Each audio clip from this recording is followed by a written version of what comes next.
Assalamualaikum warahmatullahi wabarakatuh. Bagaimana kabarnya anak-anak Ustadz semua? Semoga anak-anak Ustadz yang sedang menonton video ini selalu dalam keadaan sehat walafiat. Amin ya robbal alamin. Bertemu lagi bersama Ustadz Andre. Hari ini kita akan belajar materi tema 6, subtema 2, pembelajaran 1 dan 2. Baiklah, sebelum melanjutkan menonton video ini, marilah kita bersama-sama membaca basmalah. Bismillahirrahmanirrahim. Baik, semoga dengan membaca basmalah segala aktivitas kita diberikan keberkahan dan kelancaran oleh Allah Subhanahu wa taala. Muatan pembelajaran kita hari ini, yang pertama adalah kita akan belajar mengenai cita-cita. Kemudian kita akan mengingat kembali tentang materi puisi. Yang ketiga, kita akan mengenal daur hidup hewan. Yang keempat, kita akan mengenal seni tari dan tarian daerah. Dan yang terakhir adalah kita akan mengenal manfaat dari makhluk hidup. Baiklah, silahkan disiapkan terlebih dahulu buku tema 6-nya. Dan kita mulai pembelajaran kita hari ini. Sekarang silakan simak gambar berikut ini.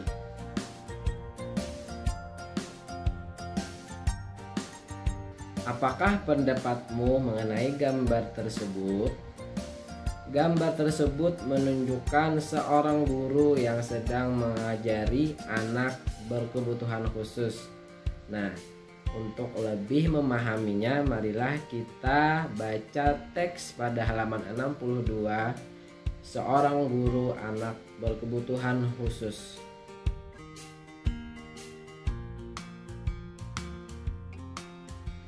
Nah, dari cerita tersebut, hal yang bisa kita ambil pelajaran adalah bahwa setiap orang atau setiap anak berhak mempunyai cita-citanya sesuai dengan keinginan atau kegemarannya masing-masing.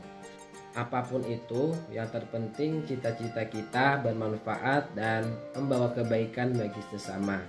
Tetaplah semangat dan berjuang untuk menggapai cita-cita. Berbicara mengenai cita-cita, marilah kita simak puisi berikut ini yang berjudul Cita-Citaku karya Muhammad Ridwan Hafiz.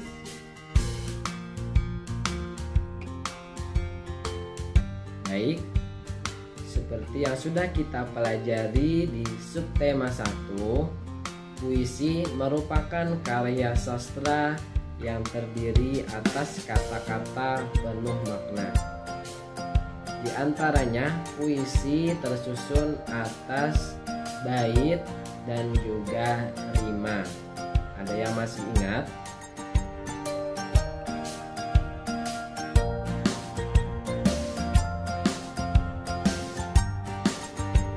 Sekarang silakan perhatikan gambar berikut ini. Gambar tersebut merupakan gambar seorang dokter hewan. Apakah kalian juga mempunyai cita-cita sebagai seorang dokter hewan? Atau kalian senang dengan hewan?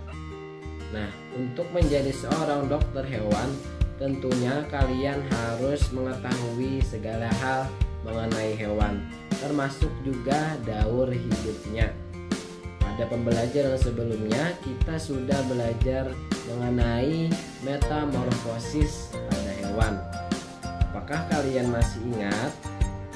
Untuk lebih memperdalam pemahaman kita mengenai daur hidup hewan, marilah kita sama-sama membaca teks halaman 67 sampai 69 mengenai daur hidup hewan.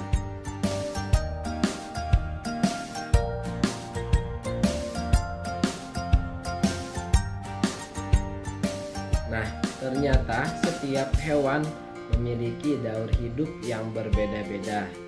Antara hewan-hewan tersebut juga ada yang bermetamorfosis, baik itu sempurna maupun tidak sempurna.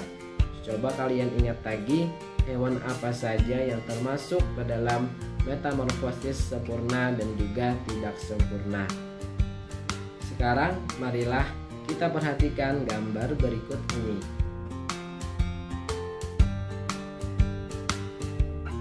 Gambar-gambar tersebut merupakan orang-orang yang berprofesi sebagai pekerja seni. Pekerja seni adalah orang yang memiliki kemampuan dan keahlian tertentu di bidang kesenian. Di antara dari pekerja seni ialah seorang penari. Ada banyak penari yang telah berjasa bagi perkembangan seni di Indonesia dan turut memperkenalkan kebudayaan Indonesia ke dunia internasional. Seni tari merupakan salah satu bentuk karya seni yang ada dalam kehidupan masyarakat tradisional. Negara Indonesia yang kaya sekali akan seni budaya tentunya memiliki banyak sekali ragam seni tari yang ada di masing-masing daerah. Di antaranya adalah tari baksa kembang dari daerah Kalimantan Selatan, tari pendet dari Bali, dan tari seman dari Aceh. Tentunya masih banyak lagi tarian-tarian daerah yang ada di Indonesia. Namun, jumlah yang sangat banyak itu tentu akan berkurang apabila kita sebagai penerus bangsa tidak ikut melestarikannya. Oleh karena itu, sangatlah penting bagi kita untuk ikut mengenal dan melestarikan tarian-tarian tradisional dari Indonesia. Selain kebudayaannya, Indonesia juga memiliki ribuan pulau dan laut yang sangat luas. Dengan demikian, Indonesia memiliki potensi dari makhluk yang hidup dan berkembang di dalamnya. Apa sajakah manfaat makhluk hidup yang ada di sekitar kita? Untuk lebih memahaminya, marilah kita simak teks pada halaman 79 yang berjudul Manfaat Makhluk Hidup di Sekitar Kita.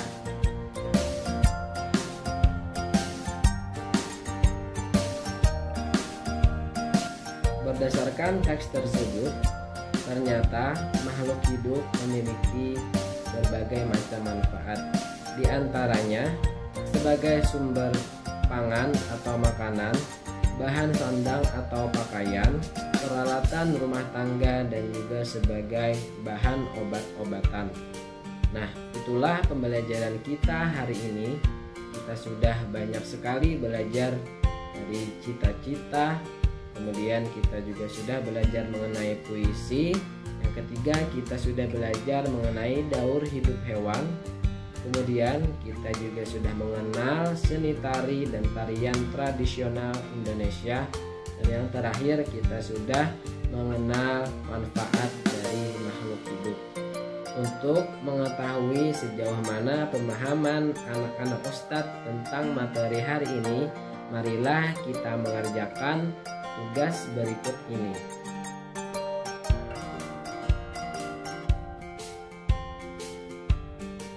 Di dalam Al-Quran sendiri telah dijelaskan mengenai manfaat hewan dan tumbuhan bagi manusia, yaitu pada Quran surah Abasa ayat 24 sampai dengan 32 yang berbunyi,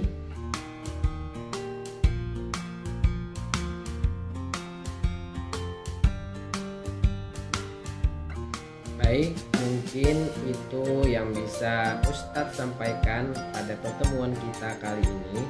Semoga apa yang kita pelajari hari ini bermanfaat dan dapat kita amalkan dalam kehidupan sehari-hari. Ustadz mohon maaf jika terdapat kekurangan. Assalamualaikum warahmatullahi wabarakatuh.